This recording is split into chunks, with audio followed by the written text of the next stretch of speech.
Bonjour à toutes et à tous, bienvenue sur Soldats du Salut, bienvenue dans cette étude biblique sur le livre de l'Apocalypse, et plus particulièrement bien, sur cette quatrième lettre, la lettre à l'église qui est à Thyatire, qui se trouve dans Apocalypse chapitre 2, versets 18 à 29.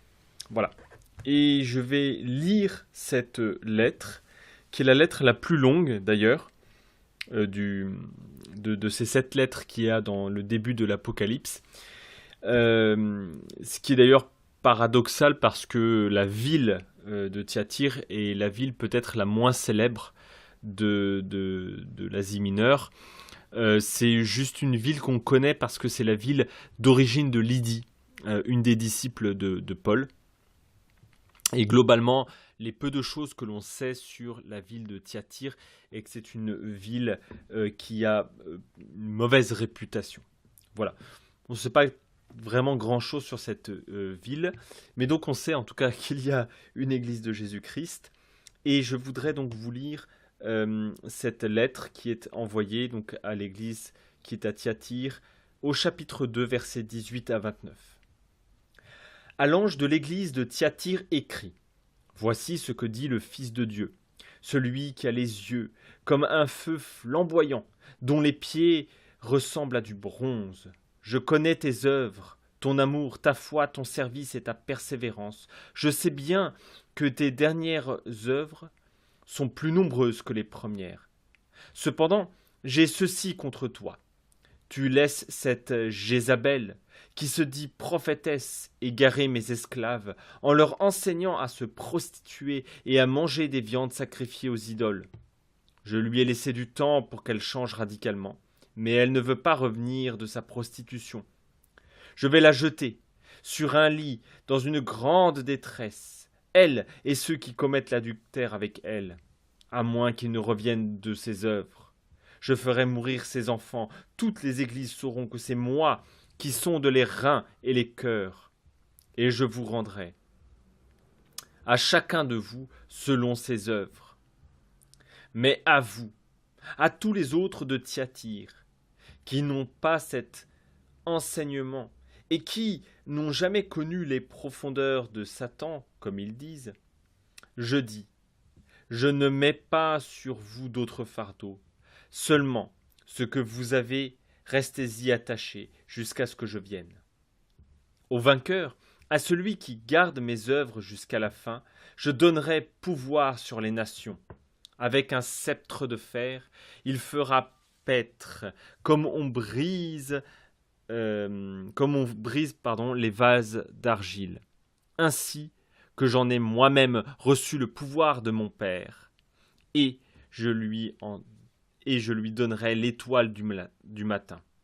Que celui qui a des oreilles entende ce que l'Esprit dit aux églises. Voici donc cette quatrième lettre. Et bien, on va peut-être commencer par comment Jésus se présente. Il se présente comme fils de Dieu.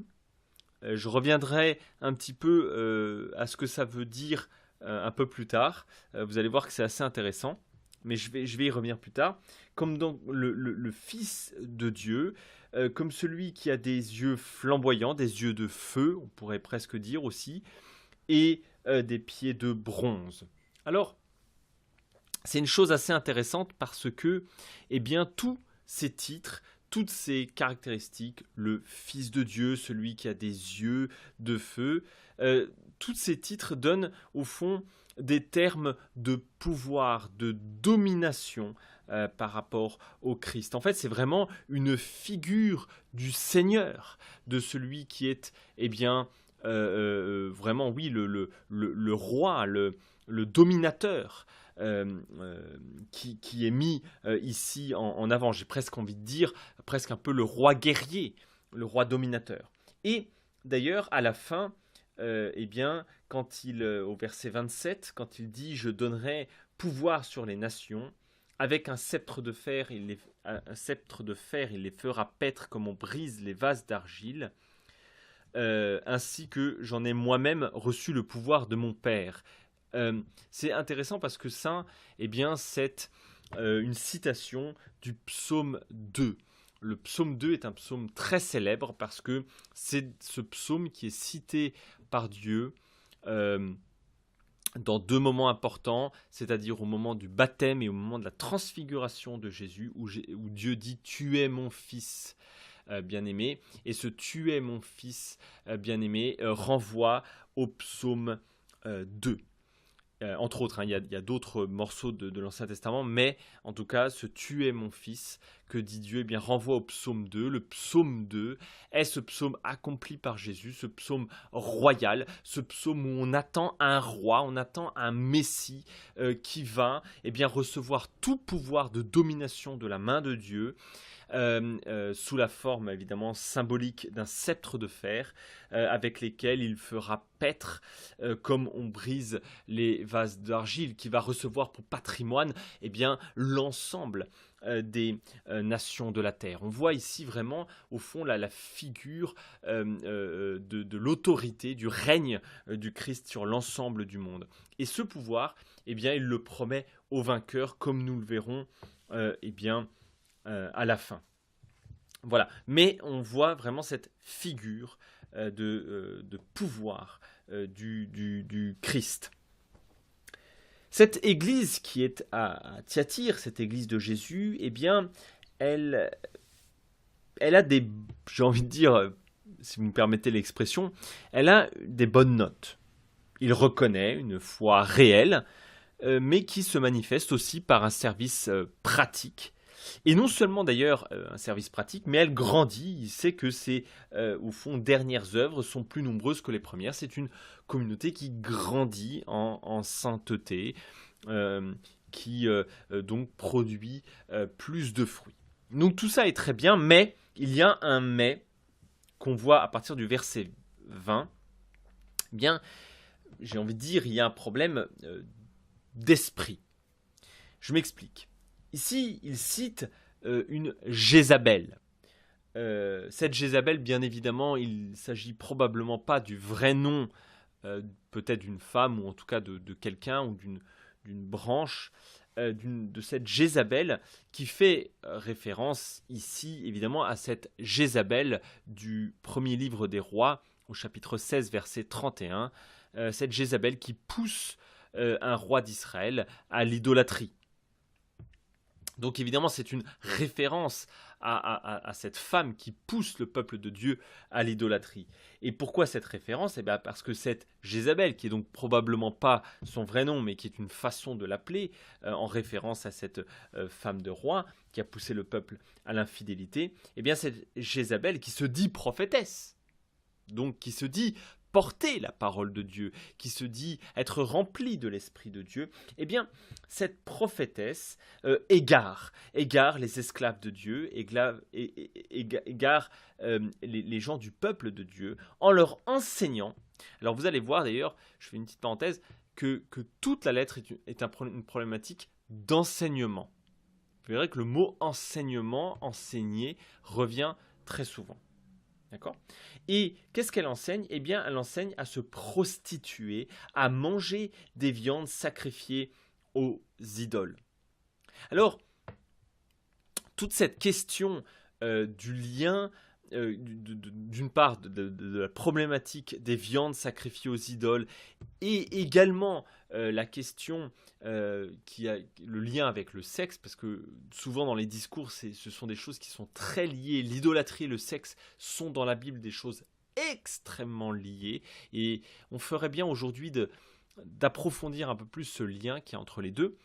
Eh bien, je ne vais pas tout redéfinir ça, j'en ai beaucoup parlé dans le dernier épisode, qui est l'épisode de la lettre écrite à l'église de Pergame. Donc je ne vais pas m'appesantir plus que ça, vous pourrez réécouter le dernier épisode si ça vous intéresse de voir quel était le problème de ces viandes sacrifiées aux idoles que certains chrétiens se donnaient l'autorisation de manger, qui était d'ailleurs un sujet assez épineux au tout début du christianisme. Mais bon, je passe. Tout ça pour dire que, eh bien, au fond, il y a un discours de séduction. D'ailleurs, l'idolâtrie est souvent liée à la séduction, au sexe. Un discours de séduction qui est donné par cette fameuse Jézabel. Et qui pousse les gens donc à être infidèles à Dieu à travers cette consommation de viande sacrifiée aux idoles. D'ailleurs, vous voyez, quelque part, c'est ça qui est intéressant. Qu'est-ce que c'est un prophète? Un prophète, c'est quelqu'un qui est rempli de l'esprit et qui apporte, qui porte, c'est d'ailleurs mot à mot, presque dire, c'est un porte-parole. C'est quelqu'un qui interprète la parole de Dieu, qui porte la parole de Dieu. Et chose vraiment, vraiment profonde, eh bien, aujourd'hui, voyez-vous, on confond souvent l'esprit avec ce qui séduit nos sens et la chair. Combien souvent, vous voyez, j'entends des chrétiens faire des réflexions du type « Ah, l'esprit a soufflé ce soir dans une soirée de louange ou une soirée où vraiment on s'est senti bien, on s'est senti en communion, en chaleur, voilà, en sympathie les uns avec les autres. Et quand eh bien, l'ambiance était au beau fixe, eh bien, on sort de là disant l'esprit a soufflé. Et je suis toujours un peu gêné. C'est très bien qu'on passe des bonnes soirées, c'est pas du tout ça que je reproche. La problématique que j'ai, c'est quand on confond ça, on confond le fait de se sentir bien, on confond ce qui séduit nos sens, qui séduit la chair, avec l'esprit. Or, l'esprit est quelque chose d'autre, vous voyez, c'est quelque chose qui nous vient de l'extérieur.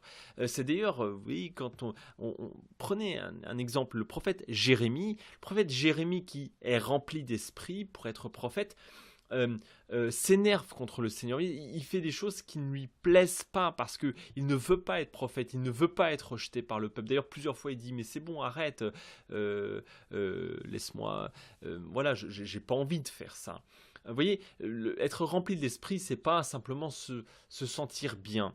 Et souvent, il y a un peu ce lien, et c'est pour ça que beaucoup de chrétiens se laissent séduire par des discours qui ont l'air jolis, par des choses qui ont l'air époustouflantes, avec du charisme, et qui n'arrivent pas à discerner les esprits. D'ailleurs, on a un grand problème aujourd'hui dans l'Église de savoir discerner ce qui vient de Dieu et de ce qui ne vient pas de Dieu. Et très souvent, on confond au fond ce qui est un petit peu, permettez-moi l'expression, ce qui est un peu de la gueule, ce qui, vous voyez, impressionne, séduit les sens avec l'Esprit de Dieu. Et c'est exactement ce qui se passe avec cette Jézabel, dont elle a un enseignement qui séduit.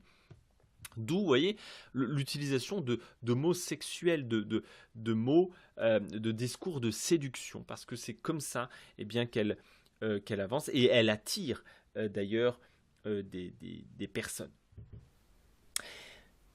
Qu'est-ce qu'on sait d'autre sur cette frange de Jézabel? Eh bien, au verset 24, Jésus l'appelle, voilà, quand il dit à ceux qui ont résisté à cet enseignement, il dit « Mais à vous, à tous les autres de Thyatire qui n'ont pas cet enseignement, encore une question d'enseignement, et qui n'ont jamais connu les profondeurs du Satan comme ils le disent. » Alors, chose assez intéressante là-dessus, c'est donc une question de connaissance, et de connaissance de, comment dirais-je, de profondeur de Satan. Alors là, il y a tout un débat de se demander, est-ce que ici, en fait, c'est simplement, enfin, qui appelle ça comme ça? Est-ce que c'est les adversaires, ou est-ce que c'est au fond une manière, comment dirais-je, une manière de dénigrer les opposants, ou est-ce que c'est les opposants eux-mêmes qui appellent cet enseignement les profondeurs de Satan? Mais ça pose question, pourquoi ils appelleraient ça comme ça? Bon, de toute façon, on a très très très peu d'éléments, et globalement dans la Bible, vous savez, quand on a peu d'éléments historiques, voilà, il faut éviter de trop vouloir essayer de surinterpréter quand on ne sait pas. Alors il y a beaucoup de choses dans la Bible, il faut avoir l'humilité de le dire, dont on ne sait plus très bien à quoi ça fait référence. Et si Dieu nous permet de ne pas tout savoir, les éléments historiques du contexte, les éléments linguistiques aussi, parfois il y a certains mots dont on ne sait pas très bien comment ils se traduisent exactement, on n'est pas sûr, il faut accepter que Dieu permet ce genre de choses et que c'est peut-être pas ce qui est essentiel pour la foi chrétienne. Mais enfin, je passe. Tout ça pour dire que, eh bien, il y a ces profondeurs de Satan, c'est-à-dire encore une question d'enseignement, une question de besoin de connaissance que Jésus ici oppose à une foi au fond un peu simple, comme on va le voir. Il y a ce besoin d'en savoir plus, d'aller en profondeur dans dans la connaissance des choses et donc non pas de Dieu au fond, mais de Satan. Au fond, ici, il y a un peu une espèce d'esprit de connaissance et de puissance par la connaissance. Et voyez-vous, c'est d'ailleurs ici, peut-être, certains ont émis comment dirais-je, des hypothèses selon lesquelles eh bien, en fait, ce groupe serait un groupe gnostique. Alors, je n'ai pas le temps de développer ce que c'est que le gnosticisme, qui a été une des grandes hérésies au début du christianisme, une grande déviance de la foi chrétienne, qui en fait, quand la foi chrétienne qui sortait du judaïsme est venue dans au fond la culture grecque, quand elle s'est mélangée à la culture grecque, eh bien, ça a donné parfois au fond un mélange qui a raté, un mélange où en fait la foi chrétienne s'est complètement vue aspirée, absorbée par la culture grecque. Mais donc voilà, si vous voulez en savoir plus, vous pouvez regarder rapidement sur internet le gnosticisme. Mais quoi qu'il en soit, cette foi gnostique eh bien, était une foi qui était basée sur le besoin de connaissance. En fait, au fond, l'accès à Dieu était un accès en connaissance de choses. En fait, on entrait dans les entrailles de Dieu d'un certain point de vue. Vous voyez, il y avait vraiment un peu des connaissances qui nous permettaient d'entrer dans le secret de Dieu. Vous voyez, il y a un petit peu ça comme idée. D'ailleurs, peut-être que c'est pour ça que Jésus les appelle les profondeurs de Satan, parce qu'en fait, ils croient entrer dans les profondeurs de Dieu, mais en réalité, c'est peut-être plus de Satan. Voilà, toujours, au fond, cette même tentation d'en savoir plus, vous voyez, de vouloir contrôler par la connaissance. À quoi ça fait référence ? Il n'y a pas besoin de... Enfin, je veux dire, à quoi ça nous fait écho ?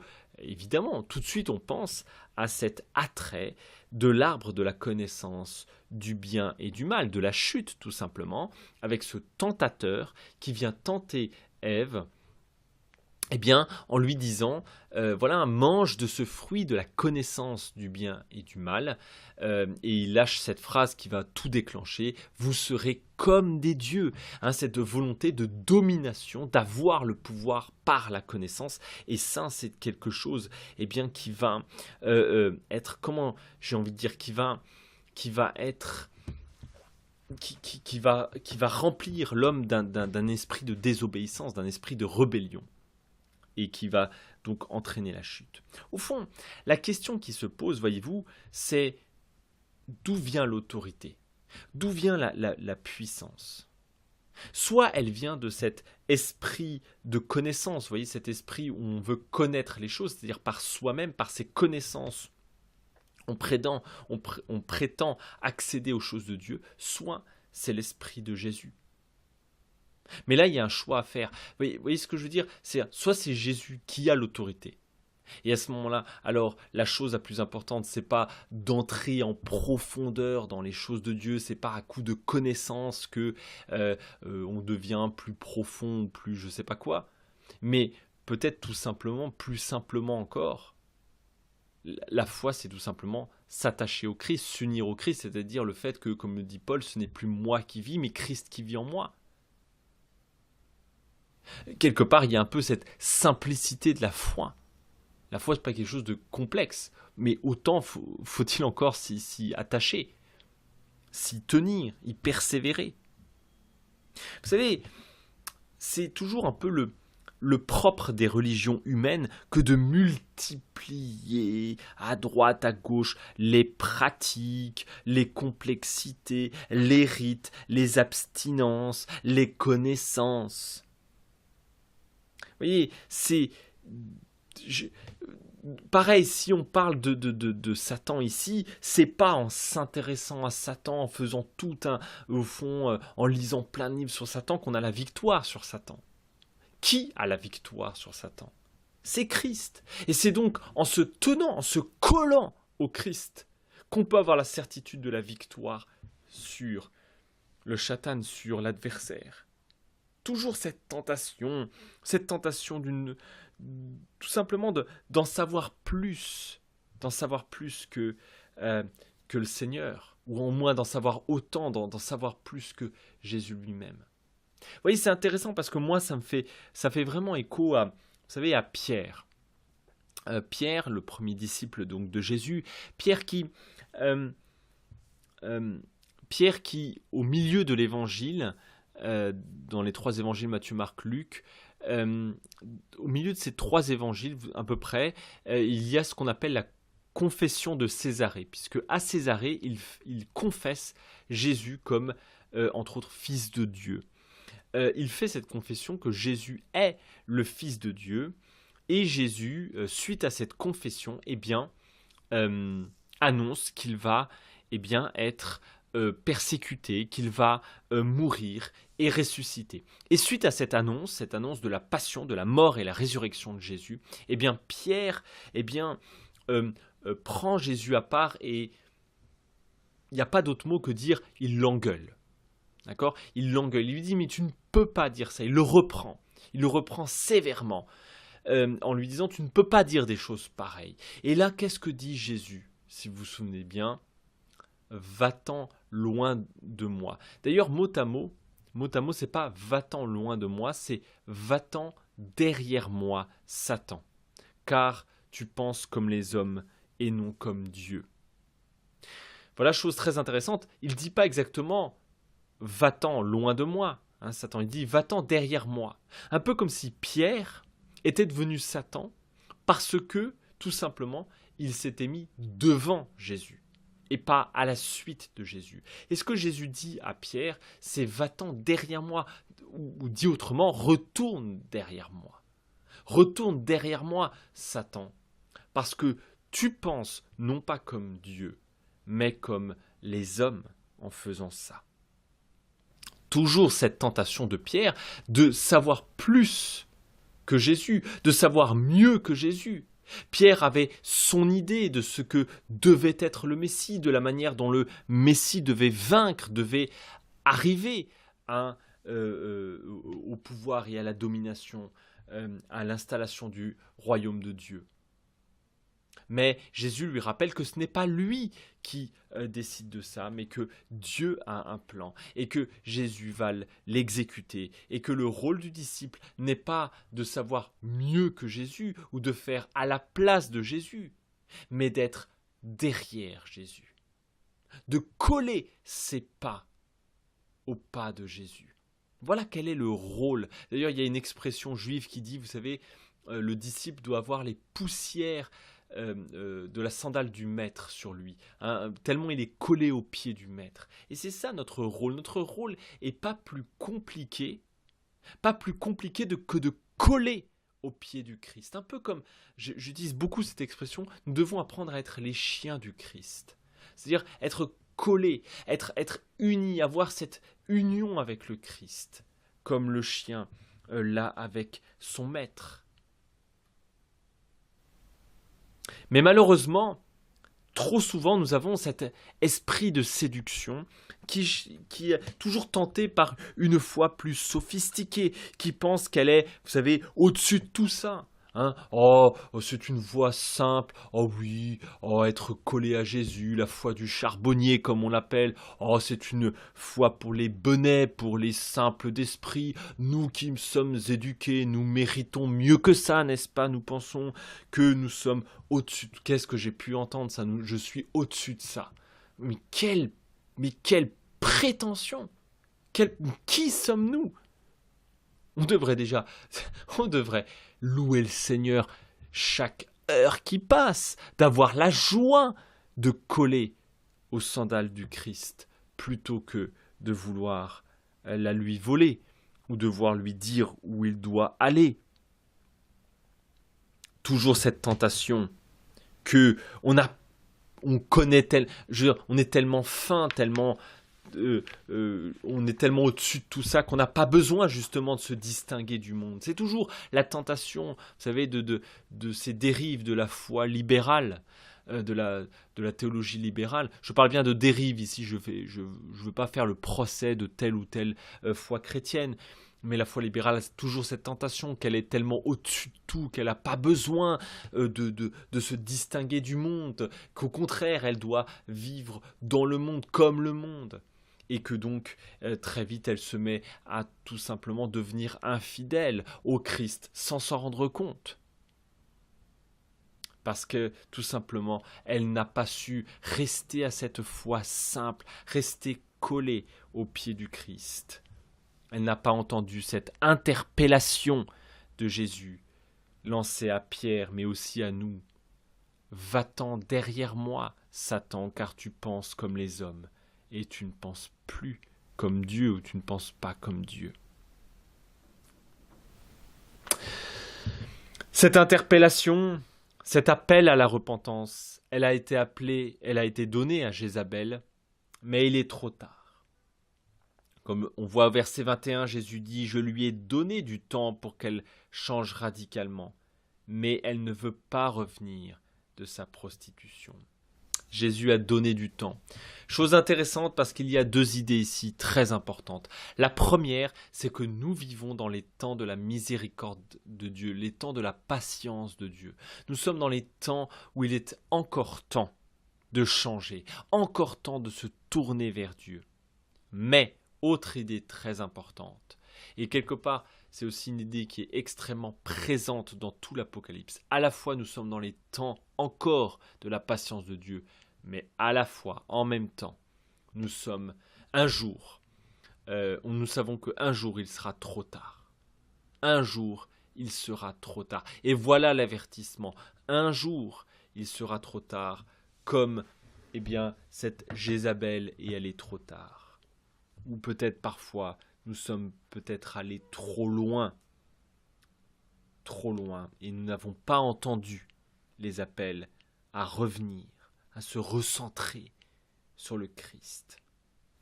Mais pour les complices, il y a une porte de sortie qui est désignée, puisque ceux qui commettent, verset 22, l'adultère avec elle, seront jetés dans un lit d'adultère, un lit de grande détresse, à moins qu'ils ne reviennent de leurs œuvres. Je fais juste une petite parenthèse pour montrer que cette image que Jézabel sera jetée dans le lit dans un lit de grande détresse, au verset nous voyons ça.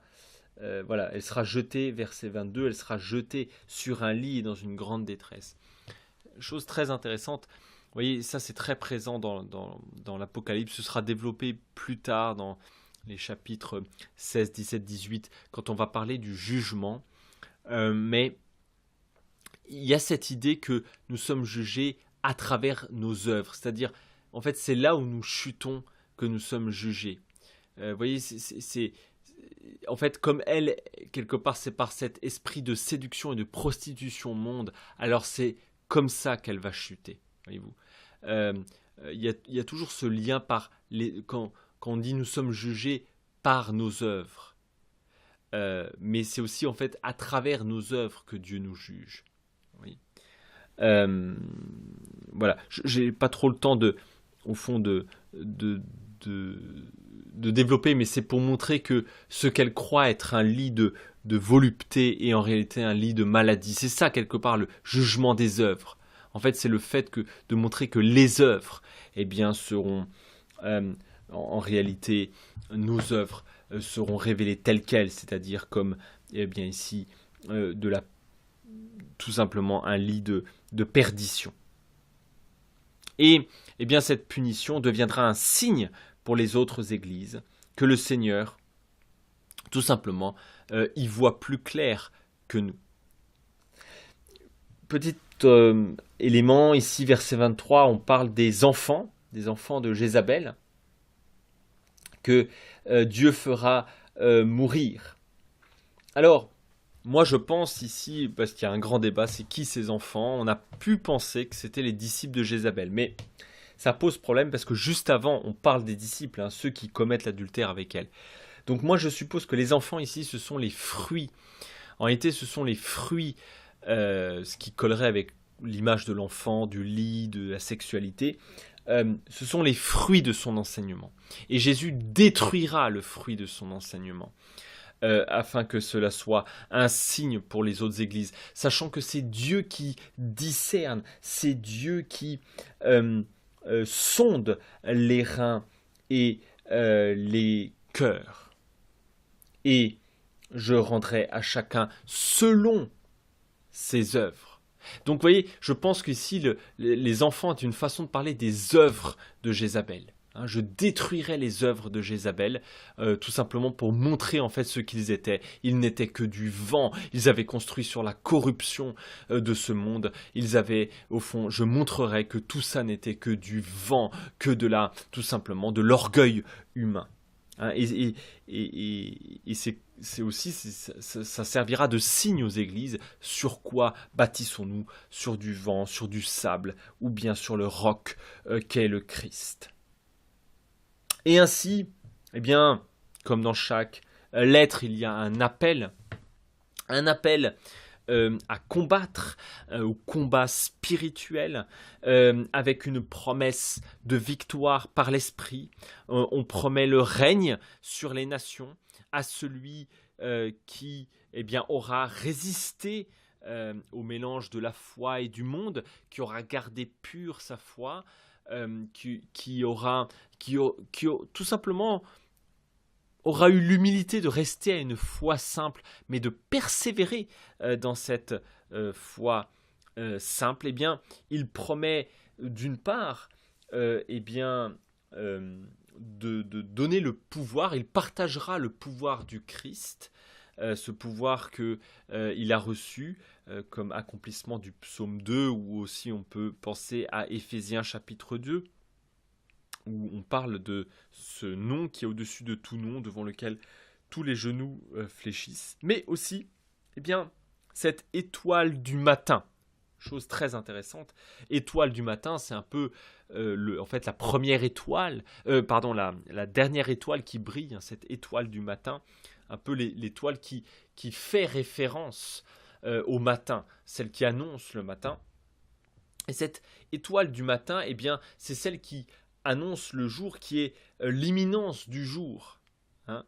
C'est tout simplement la présence durable à ses fidèles jusqu'à son retour, ou d'ailleurs on pourrait plutôt parler d'arrivée. Hein. Je renvoie au chapitre 1 où j'avais développé ces idées-là, que c'est pas tant le retour du Christ que l'arrivée, parce que Christ est en chemin, il revient. Hein. Je rappelle que Jésus revient. Et que voilà, ce qu'on attend, c'est pas son retour en tant que tel, mais son arrivée. Voilà. Enfin, bref, ce que je veux dire par là, c'est que donc c'est l'étoile. Il promet l'étoile du matin. Il promet au fond le fait que nous vivons déjà en Christ les temps nouveaux, au milieu des temps anciens, au milieu des temps de la mort. Nous vivons déjà la vie en abondance, qui eh bien, adviendra au retour glorieux, à l'arrivée glorieuse du Christ. Et donc, tout simplement, eh bien, Christ appelle à rester attaché à ce qu'on a reçu. C'est ça, voilà le chemin de la victoire. Voilà le secret de la victoire. Le secret de la victoire, c'est pas des super connaissances. Vous allez voir après cette prédication, oh là là, qu'est-ce que c'est extraordinaire. Non, non, non. C'est quoi? Relisez simplement ça. Verset 25. Seulement ce que, juste d'ailleurs, si je prends juste un peu avant, fin du verset 24, je ne mets pas sur vous d'autres fardeaux. Hein, donc d'ailleurs Jésus dit, hein, déchargez-vous. Hein, ça c'est en Matthieu 11, verset 28. Déchargez-vous de vos fardeaux, hein, vous qui peinez sous les fardeaux, car mon joug est doux et léger. Hein, prenez simplement ce que moi je vous demande. Hein, je ne mets pas sur vous d'autres fardeaux, seulement, verset 25, ce que vous avez, restez-y attachés jusqu'à ce que je vienne. Restez attachés à ce qu'on a reçu et aussi le transmettre. C'est toute l'idée qu'il y a évidemment dans les lettres pastorales, ce qu'on appelle les lettres pastorales, c'est-à-dire 1 et 2 Timothée et la lettre de Tite, dans ce fameux dépôt de la foi. Ce dépôt de la foi. Oh oui, ça peut paraître, pour les gens sophistiqués, quelque chose de très... oh, c'est la foi du charbonnier. Mais le chemin de victoire est pas plus compliqué que rester attaché au Christ, à cette foi simple au Christ, que c'est Christ et Christ seul qui a la victoire. Le chemin de victoire, c'est se rester attaché, rester collé au Christ, car c'est Christ qui a la victoire, et pas le fait d'en vouloir en savoir toujours plus.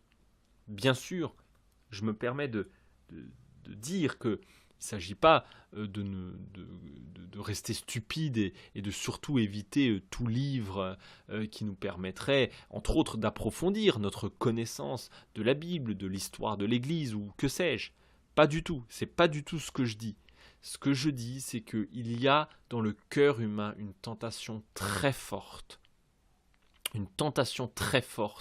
de vouloir montrer qu'on en sait plus, ou de vouloir en fait approfondir sa spiritualité en sachant plus. Ce n'est pas en sachant plus qu'on approfondit notre spiritualité, mais en restant attaché à ce qu'on a reçu. Vous savez, dans le christianisme, il n'y a rien de pire que souvent les demi-intellectuels qui, parce qu'ils ont lu quelques livres ou fait, je ne sais pas moi, quelques heures de grec ou d'hébreu, déjà en général se sentent très vite parce qu'ils ont fait 3 heures de grec. Ce sont des gens qui se prennent pour des hellénistes hors pair, qui prétendent retraduire toute la Bible mieux que personne. Mais souvent, il y a un esprit là-dedans auquel il faut faire très attention. Moi, j'encourage tout le monde à approfondir les choses de la foi. Vraiment, il n'y a aucun souci là-dessus, d'en savoir plus sur la Bible, et notamment sur la Bible. Mais je ferai aussi un grand avertissement. Faites attention à des grandes tentations, à des lois profondes qui sont en nous, ces lois de tentation, de vouloir en savoir plus, simplement par esprit de domination, simplement pour croire que on va approfondir les entrailles de Dieu, alors qu'en réalité ce sont les entrailles du Satan, exactement, comme Pierre, hein, qui, parce qu'il croit qu'il a mieux discerné que Jésus où était le chemin de la victoire, est devenu Satan. Voilà un petit peu ces quelques éléments. J'espère que ça aura pu vous faire réfléchir, ces éléments sur le discernement des esprits, sur le fait que le chemin de victoire, le seul chemin de victoire, est dans cette humilité, dans cette simplicité de savoir coller au seul victorieux qui est Christ et Christ seul. Voilà quelle est la foi chrétienne. Et combien malheureusement aujourd'hui il est rare d'entendre quelqu'un qui, comment dirais-je, quelqu'un qui s'extasie, qui s'émerveille du triomphe de la croix. Combien nos prédications dans les églises ne sont plus fondées sur le triomphe du Christ à la croix. Et malheureusement on remplace ce triomphe par tellement de choses qui séduisent nos sens et la chair, qui pensent que, c'est en connaissant toute chose ou en pensant connaître toute chose que, on peut triompher de tout. Non, celui qui triomphe de tout, c'est Christ et Christ seul. Comme dit Jésus, gardez courage car j'ai vaincu le monde. Mais c'est lui qui a vaincu le monde, ce n'est pas nous et encore moins nos nos tentations de connaissance et de puissance.